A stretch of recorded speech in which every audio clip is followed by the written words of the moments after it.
What a week this has been, and complete carnage when it comes to financial indices across the world. The virus has gripped pretty much the entire globe, and we were expecting this to happen last month, and surprisingly the markets didn't react, but now we're seeing some really strong reaction from the markets, and it'll be interesting to see what the upcoming weeks and months unfold for us in terms of how the global economy is going to react and respond to this outbreak. But look, coming back to the topic of discussion, where am I at in terms of my CFA preparations? And things are looking good.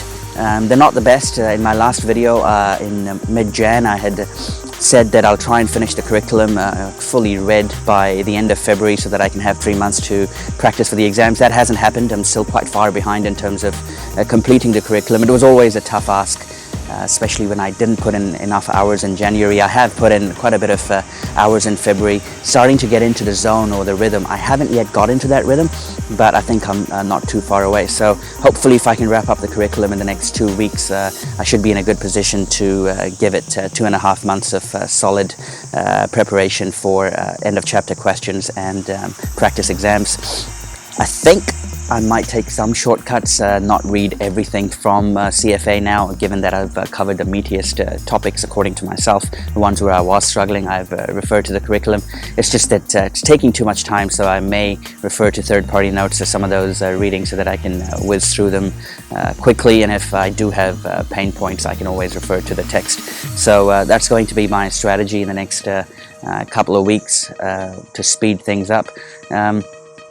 It's always flexible, you know. You gotta, if you are behind the curve and if you're not where you want to be, I think there needs to be some sort of flexibility in terms of how you proceed with your preparation.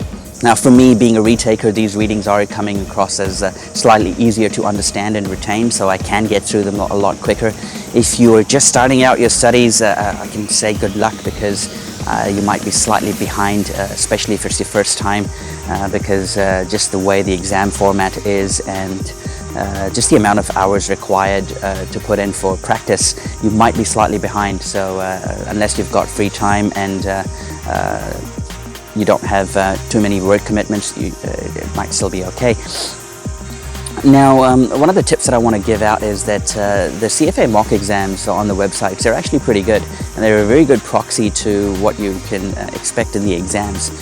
Yes, it is only multi-choice. They don't have essay-type questions, but it's still a very good indicator. If you're doing well in those, that means, pretty much you can expect a similar result, hopefully, in the exam as well. I'll try and do one earlier on, probably late March, early April, just to see where I'm at, and then do one just before the exams, probably a week or so before, to see whether there has been an improvement in score. That's what I want to see. An improvement. Last year I'd given those two exams quite close to each other towards the end of my preparations, and on both of the exams I was at 60% mark. For me, one of the biggest challenges is work commitments. Usually this time of the year I get quite busy, and there's a lot going on. So I need to get into this habit of leaving work on time, not doing those extra crazy hours late at nights or on the weekends, because that can create significant disturbances for my study preparation. So trying to keep that aside is going to be challenging, but I guess it really is for all the full-time workers out there giving these exams to really see how they battle other commitments and give the exams in conjunction. If you are a candidate, good luck, and also let me know how you're going with your preparation. Always keen to get inputs and see where people are at. That's it from me in this video, and till next time, good luck studying if you're one of those candidates.